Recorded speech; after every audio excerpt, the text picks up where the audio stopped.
Medina के north में एक इलाका था जिसका नाम था खैबर। ये वादी बहुत फर्टाइल थी और यहाँ सिर्फ यहूदी कबाइल रहते थे।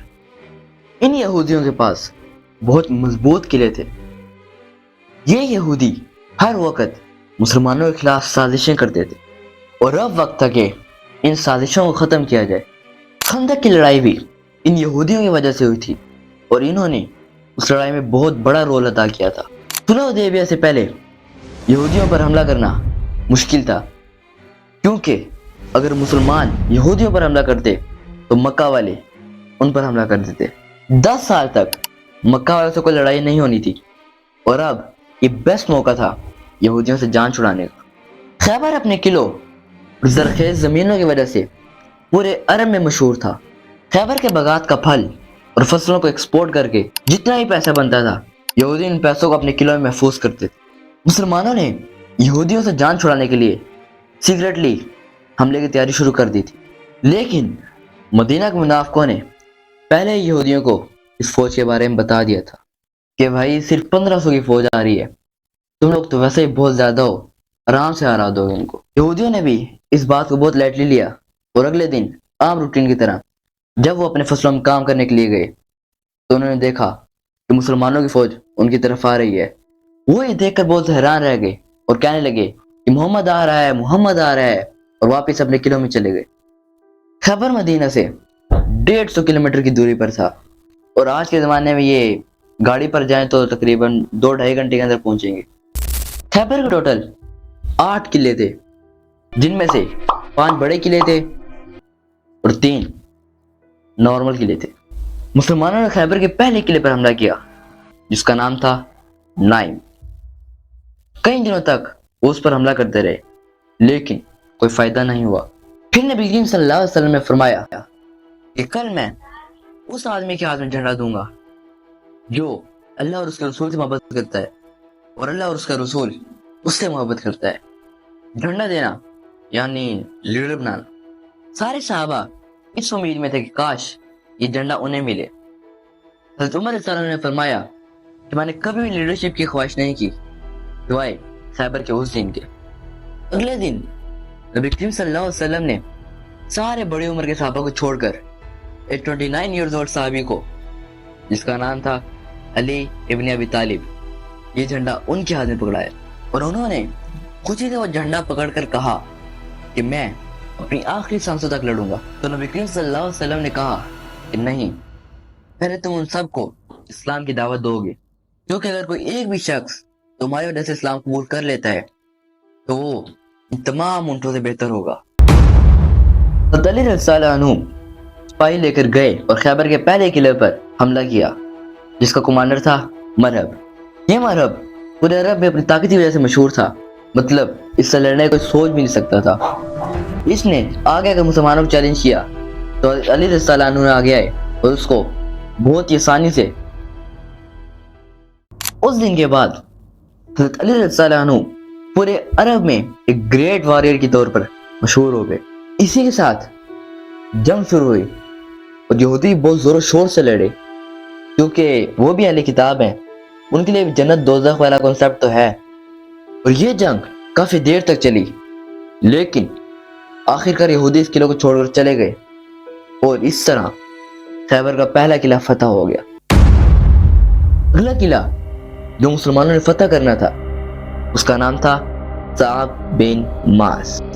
ये किला भी बहुत मजबूत था और मुसलमान इस किले को फतह करने 3 दिन तक लड़े, क्योंकि अगेन यहूदी बहुत जोरों शोर से लड़े, लेकिन वो इस किले को भी छोड़कर भाग गए।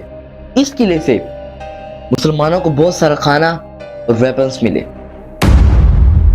अब यहूदी खैबर के तीसरे किले में मौजूद थे और मुसलमानों ने तीसरे किले की फतह के लिए उनके खाने पीने की सप्लाई बंद कर दी थी, लेकिन वो फिर भी उसे फतह नहीं कर पा रहे थे। एक दिन एक यहूदी जासूस जो यहूदियों की जासूसी करता था मुसलमानों के लिए, वो मुसलमानों के पास आया और उसने कहा कि खैबर किले बहुत पुराने हैं, यहूदियों ने इन किलों के नीचे सिगरेट रास्ते बनाए हुए हैं जिसके जरिए वो पानी قلعے کے اندر لے کے آ رہے ہیں۔ پھر مسلمانوں نے جا کر وہ راستہ بند کر دیا اور کچھ دیر بعد یہودی قلعے سے باہر آئے، لیکن صحابہ کرام نے سب کو ختم کر دیا اور اس طرح یہ قلعہ بھی فتح ہو گیا۔ اور چوتھا قلعہ بھی بغیر زیادہ مزاحمت کے مسلمانوں کے ہاتھوں میں آ گیا اور یہودی چوتھے قلعے سے بھاگ کر پانچویں قلعے میں چلے گئے۔ پانچویں قلعے کو فتح کرنا امپوسیبل تھا کیونکہ وہ ایک پہاڑی پر بنا ہوا تھا اور صرف ایک راستہ تھا جس سے وہاں تک پہنچا جا سکتا تھا، لیکن وہ بھی بہت ہیوی سیکیورٹی تھا اور اسی لیے یہودیوں نے اپنے عورتوں اور بچوں کو بھی اسی قلعے میں رکھا ہوا تھا اور یہاں تک کہ ان کا مال، گولڈ، سلور، ایوری تھنگ اسی قلعے میں تھا۔ جب مسلمانوں کی بہت کوششوں کے بعد بھی یہ قلعہ فتح نہ ہوا تو رسول اللہ صلی اللہ علیہ وسلم نے اس موقع پر ٹیکنالوجی کا استعمال کیا، یعنی کیٹل پوز منجنیق کا پھر استعمال کیا اور یہودیوں پر بمباری شروع کر دی۔ بہت کوششوں کے بعد آخر کار قلعے کی ایک سائڈ کی دیوار گر گئی۔ یہ دیکھتے ہی مسلمانوں نے فل فلیج حملہ کیا اور یوں یہودی اپنی عورتیں، بچے، گولڈ، سلور سب چھوڑ کر اگلے قلعے میں چلے گئے۔ یہاں پر کچھ ہسٹورینز کہتے ہیں کہ آخری 3 قلعوں نے سرنڈر کر دیا، لیکن کچھ ہسٹورینز کہتے ہیں کہ 2 نے سرنڈر کیا اور ایک کے ساتھ لڑائی ہوئی۔ اور جس قلعے نے لڑائی کی وہ بہت بڑا اور مضبوط تھا، اس کی دیواریں کہیں کہیں لیئر کی تھی اور ان دیواروں کے پیچھے سے یہودی تیروں کی بارش کرتے تھے۔ مسلمان 3 ہفتوں تک اس قلعے کا محاصرہ کرتے رہے اور آخر کار یہودی اس قلعے کو چھوڑنے پر مجبور ہو گئے۔ جب یہ قلعہ بھی فتح ہو گیا تو اگلے 2 قلعوں نے لڑنے کی بجائے فوراً سرنڈر کر دیا اور امن کا معاہدہ کر لیا اور رسول اللہ صلی اللہ علیہ وسلم نے بھی ان کو معاف کر دیا، لیکن ایک شرط رکھی کہ اب سے خیبر کی جتنی بھی پروڈکشن ہوگی اس کا آدھا حصہ مسلمانوں کو دینا ہوگا اور یہودیوں نے بھی اس بات پر خوشی سے ایگری کیا۔